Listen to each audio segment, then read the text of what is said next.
Hey, thanks so much for clicking on this video and welcome to the Haves and the Have-Nots review here on YouTube. If you're a fan of Tyler Perry, you've come to the right place. Be sure to click that subscribe button as well as the bell notification icon. That way you don't miss out on any new content on the channel. And also check me out on these social media platforms, and links in the description below will lead you to my Twitter, Instagram, Facebook group, and Facebook page. Once again, thanks for joining in and enjoy the video. All right, have and have not fans. Now we are talking about, as Veronica would say, oh, good old Christian, little old Hannah, or praying Christian. And this is just a video about, why Hannah is reluctant to have sex with Derek. I mean, as a person, practicing celibacy myself, waiting for marriage, I can understand where she's coming from with this, but obviously I'm only 27. She's up in the age, not to mention she's been through a lot in her life. So one could wonder why this is actually a thing with Hannah in particular. And I'm glad I did a live stream last night because it gave me an opportunity to just sit back and just have like a rocket round of questions, Q&A with the fans. And once again, if you hear background noise, it's the wind outside. That hurricane, well, thankfully it's not a hurricane in where I'm at, but we're getting some of the brush off weather, the storms and the wind, so praying the lights don't go out. But basically, kind of like the videos, I've been in the mood for dissection videos tonight. I've talked about, does David still love Veronica and why? Candace actually loves Hannah. How do I figure that? And it's just been good fun. But with this video, I just want to kind of dive into Hannah's psyche and to why she might actually be unwilling to have sex with Derek. For me, I'm betting it is a plot point because, like I said before, Derek probably has the lion tattoo. So a sex scene means no shirt. No shirt means back exposed. Derek on top possibly means that, well, Hannah's going to relive that terrifying moment when she gets, when she got raped and noticed the lion tattoo on the man's, the back shoulder or whatever, looking down at her while he was in her. So basically, I think that's possibly why a sex scene between those two has been, well, pushed back, so to speak, because as you notice, Catherine was in a similar position when Broderick was on top of her, meaning that if Derek would assume the same position, Hannah would see his back.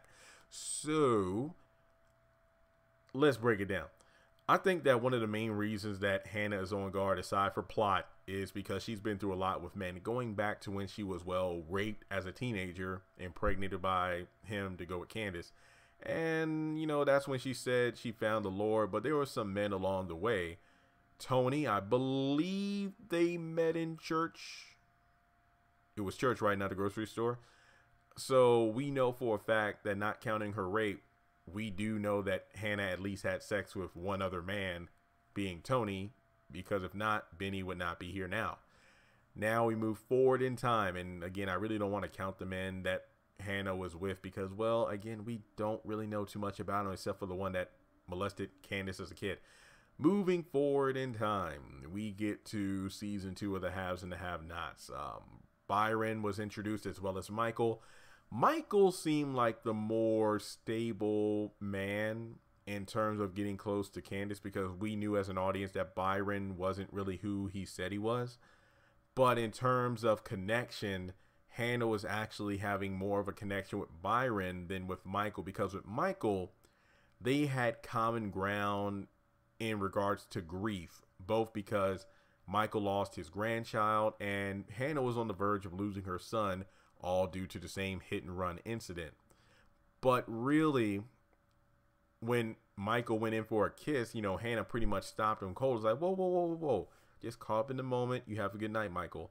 Then with Byron, I think those two almost kissed when Hannah got the news that, Benny was alive, because Catherine moved into a hospital.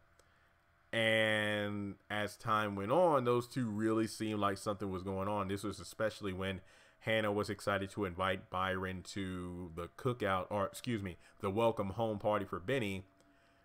But then Celine was heard in the background and she realized his connection with Jim Cryer, and pretty much in episode 1 of season 3 kicked his ass to the curb. So a man that was led into his life, a man that was brought into Hannah's life when she was really vulnerable turn out to be a con artist.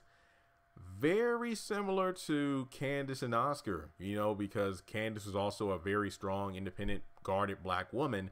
And then the first man who came into her life at a vulnerable moment, she finally expressed and exposed herself to in terms of who she truly was. And it turned out to be fake. Hence why ever since Oscar, it's been hard for her to actually connect with any other male. Now, moving on with Michael in season 3, those two were possibly about to have sex until, well, Benny interrupted. So you could argue that Hannah had a moment of weakness, but it really is, I mean, I'm not saying she didn't, but I'm just saying that it really is kind of hard to say, like, okay, one season you're about to get it on with Michael, but now all of a sudden you can't even handle more than 2 or 3 kisses with Derek before saying, no, wait, we're not doing this. So then we move on to Derek, because really we've explored all of her relationships, crushes, flirtations, whatever you want to call it in the series. Then we move on to Derek, who, well, seems to be a solid guy, but I still think there are some skeletons in his closet. Even Hannah has her doubts. Oh, sorry, gotta readjust myself in the chair. My leg fell asleep. I think Hannah might be having some doubts because, you know, overhearing or just seeing Derek talking with Veronica, she has suspicions, which I can definitely see why. Because again, look at everything she's been through. I mean, Derek justified it saying that, you know, hey, well, I do some work, you know, on her property. So honestly, that is a reasonable reason. But I can see why Hannah will be guarded, because, you know what? I feel like one of the main reasons is because she doesn't want to let herself be vulnerable. Like, trust and believe, I was annoyed as hell with Hannah refusing to accept any help from Catherine. And I'm like, Hannah, you have no job, you have no money. What the hell are you going to do? Just take the deal. Deal or no deal, take the damn deal, Hannah. But with Derek, I can understand why she wants to take it slow. It just seems a bit odd based off, maybe it's because of the fact we're surrounded with so many characters who are sex hounds that it's kind of odd to have one character who's kind of like a stick in the mud.